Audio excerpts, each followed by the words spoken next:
ओम नमो भगवते वासुदेवाय. सार्थ सुबोध ज्ञानेश्वरी. लेखन व वाचन सौ मनीषा भास्कर अभ्यंकर, महाराष्ट्र, मिरज 416410. अध्याय 18. मोक्ष संन्यास योग. ईश्वररूपी सूत्रधार भाग 3. ओव्या आहेत 1311 ते 1322. भगवंत ईश्वराला शरण जाण्यास अर्जुनाला सांगत आहेत.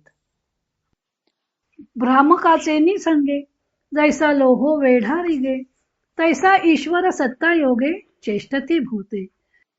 लोहचुंबकाच्या योगाने ज्याप्रमाणे लोखंड फिरू लागते, त्याप्रमाणे ईश्वर सत्तेच्या योगाने प्राणी कर्मे करतात.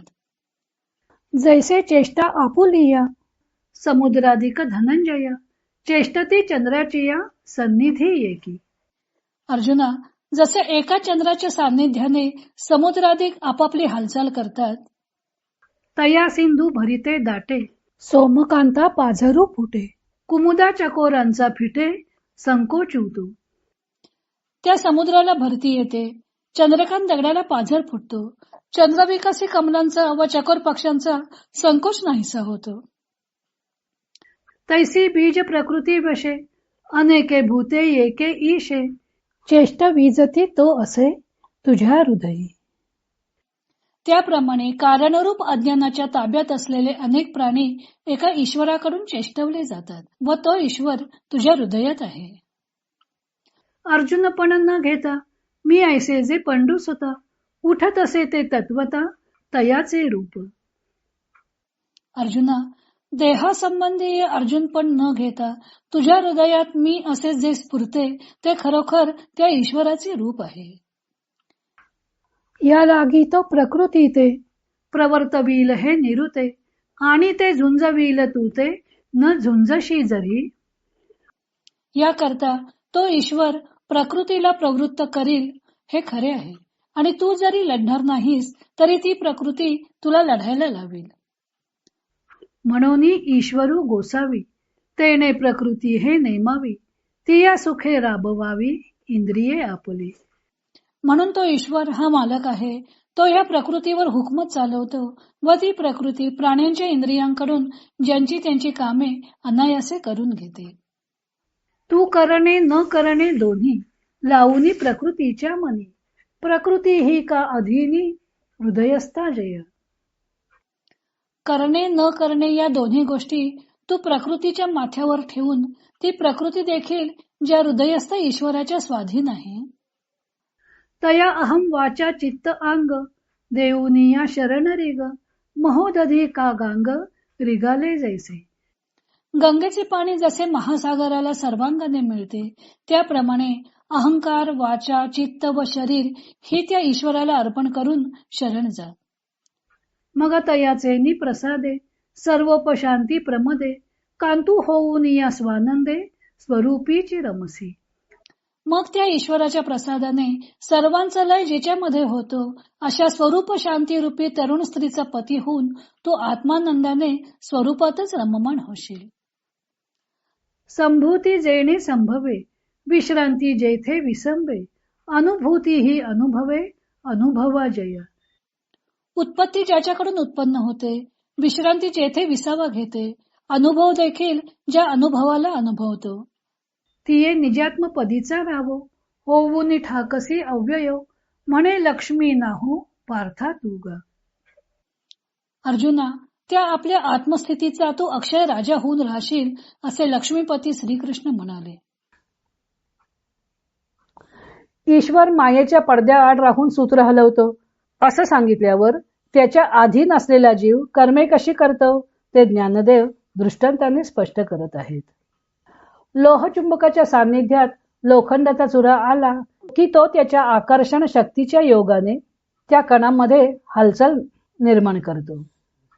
अर्थातच लोखंडाच्या चुऱ्यात हालचाल करण्याचे स्वसामर्थ्य नसते, लोहचुंबकच ते कार्य घडवून आणतो. त्याप्रमाणे ईश्वरी सत्तेमुळे प्राणी मात्र आपापली कर्मे करतात. आता एकच ईश्वर सर्वच प्राणी मात्रांना कर्मे करायला लावतो हे कसे शक्य असेल अशी शंका आली तर ज्ञानदेव पुढचा चंद्राचा दृष्टांत देतात. आकाशात एकदा चंद्राचा उदय झाला की निरनिराळी कार्य घडून येताना दिसतात.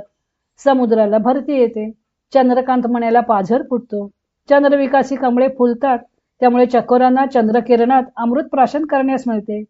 एकाच चंद्राकडून जशी समुद्र, चंद्रकांत, मणी, कमळ व चकोर हे चेष्टविले जातात, त्याप्रमाणे एकाच ईश्वराकडून सर्व प्राणी मात्र चेष्टवले जातात.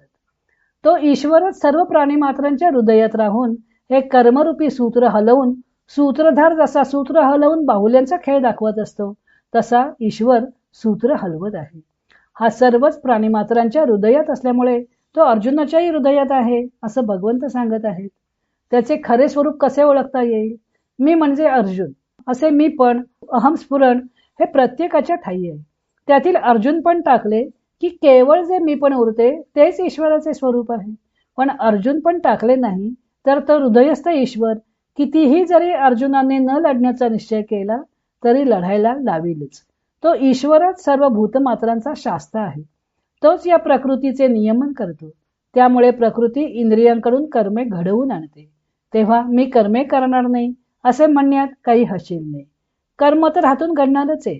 मग कर्म जर घडणारच आहे तर त्या कर्माच्या फलातून कसे मुक्त होता येईल याचा विचार करायला पाहिजे. अर्थातच त्या सूत्रांच्या कचाट्यातून सुटायचं असेल तर त्या सूत्रधारारूपी ईश्वराला शरण गेले पाहिजे. भगवंत अर्जुनाला सांगतात की तू कर्म केल्यावर व न केल्यावर मिळणारे फळ कोणते असेल याचा विचार करत बसू नकोस. कर्मे प्रकृतीकडून होत असतात, म्हणून तू ती कर्मे प्रकृतीवर सोडून दे.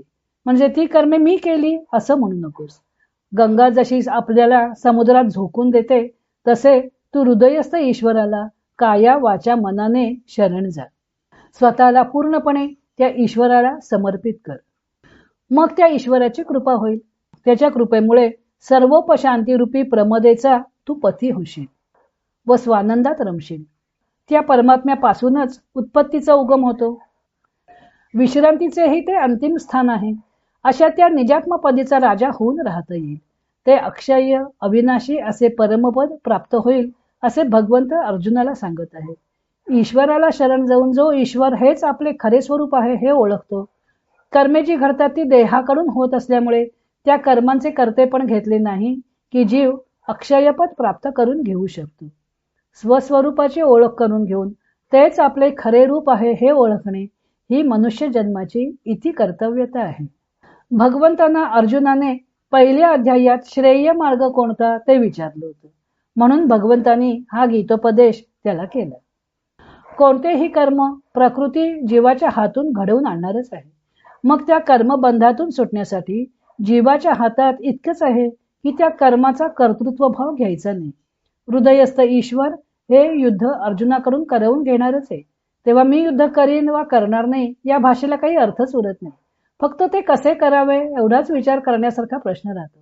त्याचे उत्तर भगवंतांनी दिलं आहे की हृदयस्थ ईश्वराला शरण जाऊन कर्मे ही देहाकडून होत असल्यामुळे ती प्रकृतीच्या माथी मारून म्हणजेच त्याचे कर्तेपण न घेता करावीत. म्हणजे त्या कर्माच्या बंधातून सुटता येते. एकूण स्वकर्माचरणच मोक्षप्रद होते, नैष्कर्म्य सिद्धी प्राप्त करून देते.